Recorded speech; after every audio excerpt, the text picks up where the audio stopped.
Covering all conversation, from dating to getting revenge on your exes. This is Talking Points with Shabazz Davis on World Improv Network.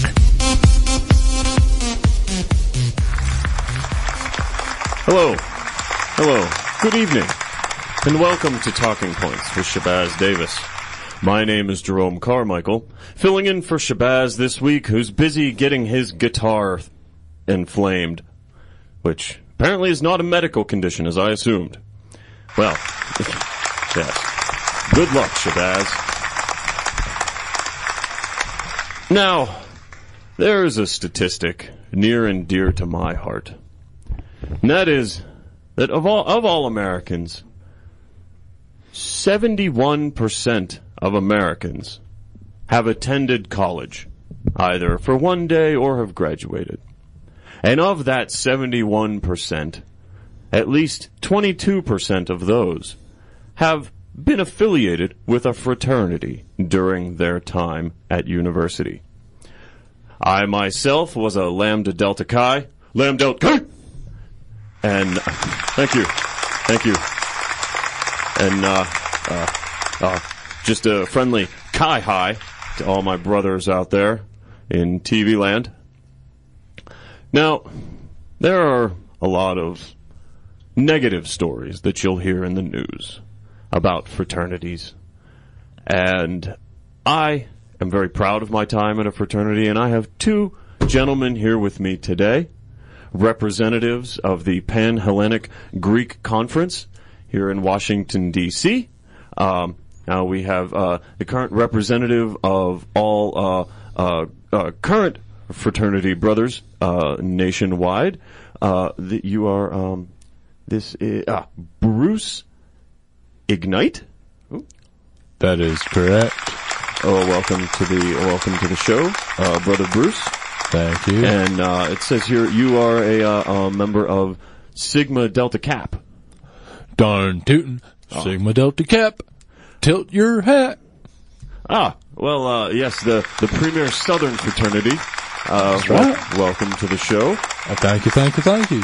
Very good to be here. And we have the shall we say the head honcho, the Zeus, if you will, of the US Greek system, Dr. Carnell Woods. Doctor, welcome to the show. Thank you. It's great to be here. And it's a pleasure to have you. Now, Dr. Carnell Woods, you have your finger on the pulse of all issues That's having right. to do with Greek life. What do you feel is the most harmful stereotype about the brothers and sisters? Well, there's a couple of things that come to mind. The ones that are most commonly misused for the stereotypes are A, that all fraternity brothers are only out for sex. And that drinking alcoholic beverages in the house is A, somewhat bad, and B, it just leads towards trying to acquire sex. So these are the two stereotypes that we've been trying to battle for quite some time, not only in the public eye, but also at the university level. And yes, we're making inroads. Clearly you can see that fraternities are getting a much better image for such things, minus the University of Oklahoma, but that doesn't much count. Well, I'm gonna put a stop there, Dr. Woods, for a second. And it's been my experience that this image is not changing as quickly as I personally would like. There are a lot of, you mentioned the incident in Oklahoma. We had the incident with the Virginia, University of Virginia. We had the University of Duke. Also had a problem in the past 10 years. These just incidents keep coming up. And now, Bruce, your boots on the ground on campus. What are you seeing? How are you seeing things change at all on your end? Yeah, I am. What I'm seeing is that there are fraternities that are, their priorities are not just, getting laid, but, there are poetry fraternities. That's correct. There are, groundskeeping fraternities. there are vending machine fraternities. Fraternities have a lot of different interests. And, so yes, and they are not the most popular fraternities, I'll give you that. But nonetheless, there is a variety of fraternities out there. Yes, and one of the things I'd like to mention here is Miss Ignite actually is in charge of the fraternal order out at Burning Man. It's a festival that happens every year, and this Burning Man festival is not designed for partying or getting laid, unlike, the misconception is. It's actually for research in global warming. So Mr. Ignite himself is the one who burns the Burning Man. It ignites it, so to speak. And then they're able to do tests and atmospheric tests. And these are fraternal orders that do such things. It's not scientists. It's not people from NCAR. It's the great on-the-ground, boots kind of on-the-ground work by the fraternities. Yes. Now, if I can paraphrase what I just heard, it sounds like you both feel that it's the some bad apples are ruining the name of the bunch, if you will. I couldn't have put it better myself. Yeah, that's exactly it, and that's why we're working with corporate partners like Coca-Cola, Apple, as well as fantastic companies that are only there to help do things great for the world, like Halliburton. And these are the companies that are helping us initiate some of these movements to better the planet and to increase the image from a positive perspective. Now, again, Dr. Woods, I appreciate your message, but I'm feeling a lot of spin with your words here. Yes, my chair. There's something wrong with No, Dr. Woods. I feel you're dodging the issue here a little bit. You referring to Halliburton as a good company, a company that has nothing but good things on their docket. The vast majority of Americans would disagree with that opinion. Well, Halliburton here in 2015 has just set aside $5,000 for the fraternal. $5,000, yeah, what turns out to be somewhere in the neighborhood of 3,500 euros for philanthropic efforts from fraternities. So that was less than my freshman dues. But that's fine, and that's great, and that's the other thing you see too. We're raising the standards of fraternities by increasing the rate to join them, so to get the riffraff out. We don't want riffraff, and that only hurts our image. So, it's great that companies like Halliburton have given us $5,000. Coca-Cola has given us $500. And Apple, the richest company in the world right now, has given us $1,500. So there's a lot of great things we can do with that money, and we're doing it. Such as what? What is a great thing that you can do for $7,000? We've bought a total of 16 recycle bins with that 7,000. 16? Yes. Ooh. 16,000, wow. 16 of them, yes. Because 12 of those went to the vending machine fraternity. That's right. They go through a lot of cans. Right, and the other 4 went to the sheep shearing fraternity, where we share sheep. But those 16 recycle bins we bought from Halliburton with the $7,000. So now my math here isn't perfect, but you're looking at somewhere around a little under or $500 per recycling bin. Yes. That doesn't exactly sound like a great use of funds. They're pretty sturdy recycling bins. The fraternity, vending machine fraternity, fit an entire vending machine into one of them.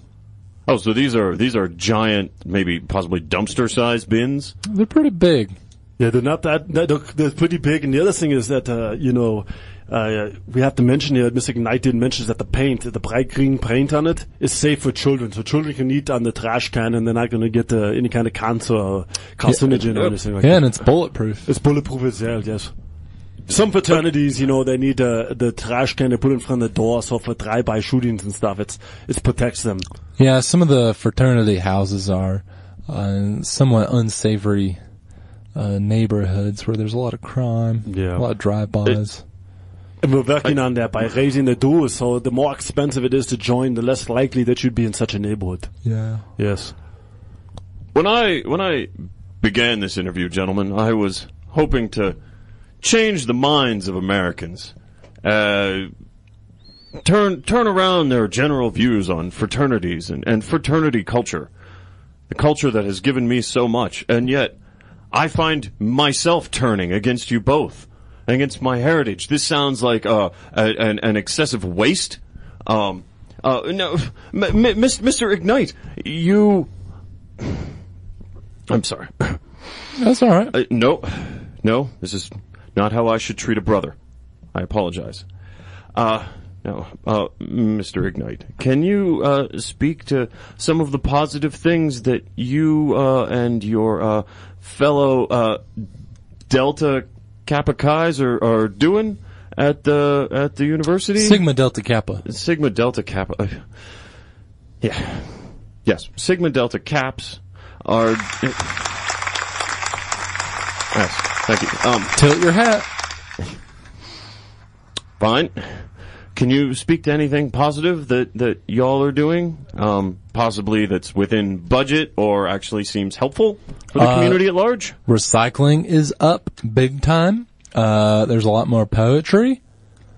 A lot more wool sweaters being made. I mean, his organization itself has been spearheading the sheep shearing fraternity, so it's great. And Mr. Carmichael, you must understand, so if you paid, how much did you pay for your dues when you joined the fraternity? Well, $5,000 per semester, sir. Okay, 5,000. So imagine if we raise that to 25,000. How many dumpsters and how many recycle bins we can buy from Halliburton with those dues? At least a dozen.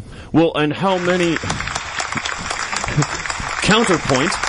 How many young men and young women in need of friendship and a social structure will now have to go without that because these dues are becoming so high? You're taking the fraternity out of the hands of the common man. But that's the point here. You must understand it's only it's only for the 1%. Yeah, let's be honest. Yeah. I mean, if you're in a fraternity, you are not a common man. Yes, you are part of the elite. You're going to be running this country. So you need to be part of the 1%, not the 99. There's gods and clods. Fraternity people are gods and everyone else is just clods.